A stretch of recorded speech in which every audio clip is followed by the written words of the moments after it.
No, pwede na kumain yung mga seniors. Mga senior citizens natin need their nutrition at a certain time. Since 6:36 na ng umaga, mag-watch for breakfast tayo.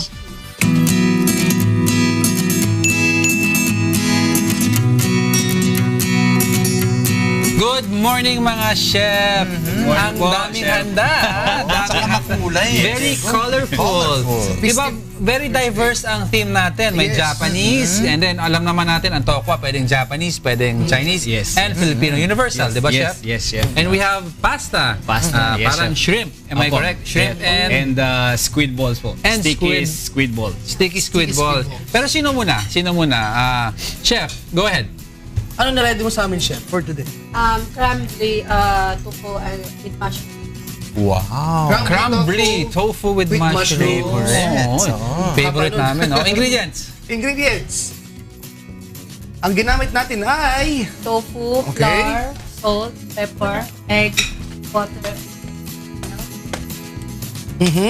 Sige, chef, go ahead. Japanese breadcrumbs, oil for deep frying, light soy sauce, brown sugar, and butter. wow! And then, Meron pa ba? meron pa yan. Ano pa yung ingredients? Yan, sa inyo ba yan, chef? Oil, onions, garlic, mushroom, cornstarch, green onions, oil. Walang mic si chef, natanggal. Okay. Oil, onions, garlic, mushrooms, cornstarch, and green onions and leeks, no, chef? Tama ba yun? Tama yun. Okay. And then, siyempre, ang kailangan natin malaman dito, Haris, paano ba linuto to? Yes. Ano ba yung proseso? In the simplest way, paano linuto to, chef? Go ahead. Okay. Una, magdi-dredge muna tayo. I-dip natin sa flour and then sa egg and breadcrumbs. Alright. And then, i-deep fry natin yung tofu. Okay. siyempre, bago oil ginamit dito, no? Yes. And then, ilalagay natin yung oil Oil. or butter. Alright. Yes. Tapos, And then, ilagay natin yung garlic and Onions natin. Red onions.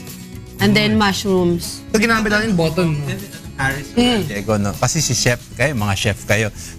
Hindi ako chef. Pero gusto ko tanungin, does it matter ba kung anong type of mushroom na ilalagay mo? May lasa ba sila yun na Oo, ibibigay? kasi may iba gusto shiitake, may iba. Chef, Does it fresh. matter? Yes.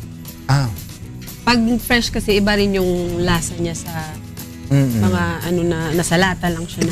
Itong button mushroom natin, may lasa pa ba to? Yes. Meron naman din. the rule of thumb, Doc Joseph, the drier and the darker the mushroom, mas pungent siya, mas earthy ang flavor. The lighter in color, the subtle, di ba, chef? Mas subtle ang flavor.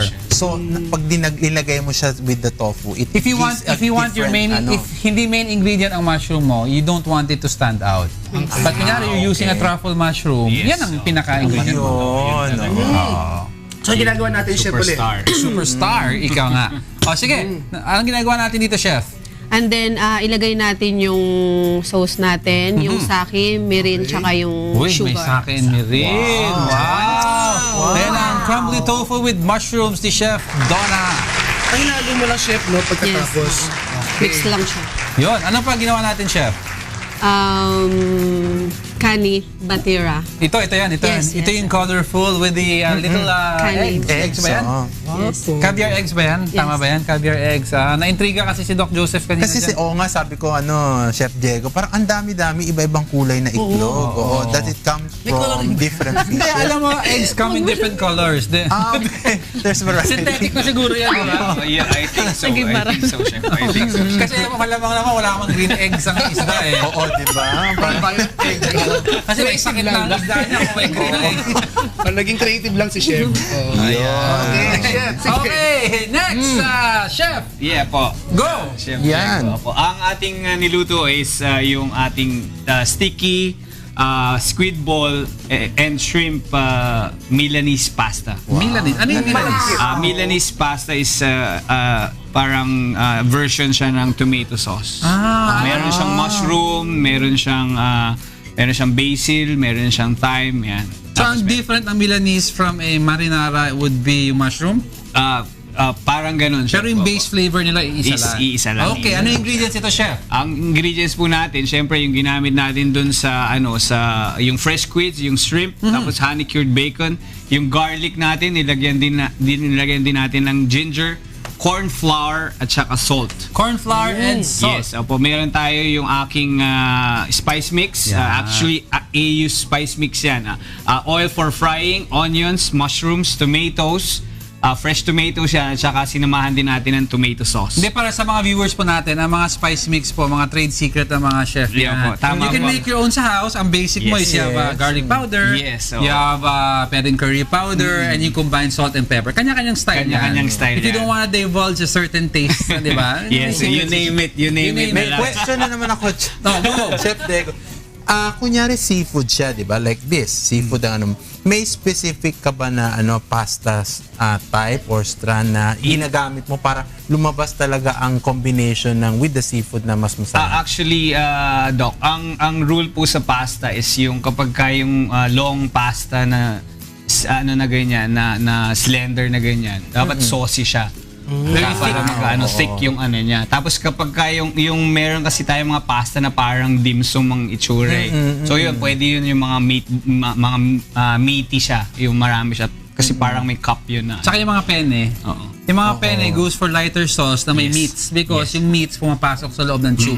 Supposedly. Now I know. Kasi minsan, di ba, Diego, pag pupunta ka sa restaurant, like, kagaya ko, wala namang knowledge. Sabi ko, anong magandang strand? O hindi minsan sasabihin sa'yo ng ay, ito, masarap to. Hindi mo rin alam, Actually, hindi na sinusunod ng mga restaurant yan. Yes.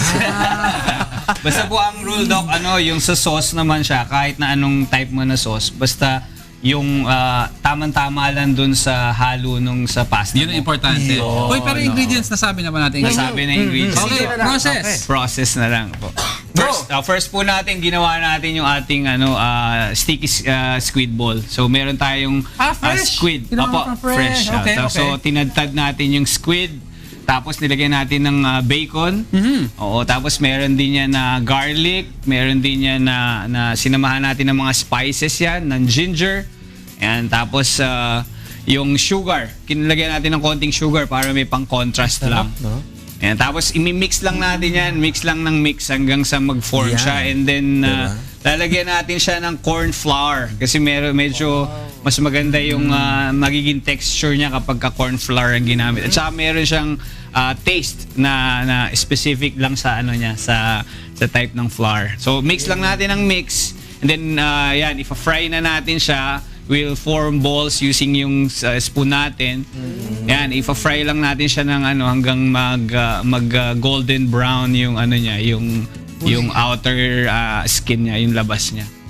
Yan. Then Ganda that's ng it. color. Yes. Tapos tatanggalin natin, and then we'll saute our shrimp na.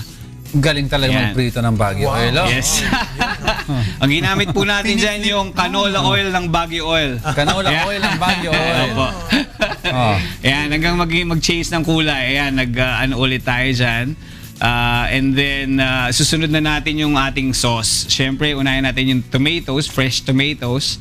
Tapos yung garlic natin. Tapos lalagyan din natin ng onions yan. Ayan, tapos lalagyan na natin yung ating mushroom.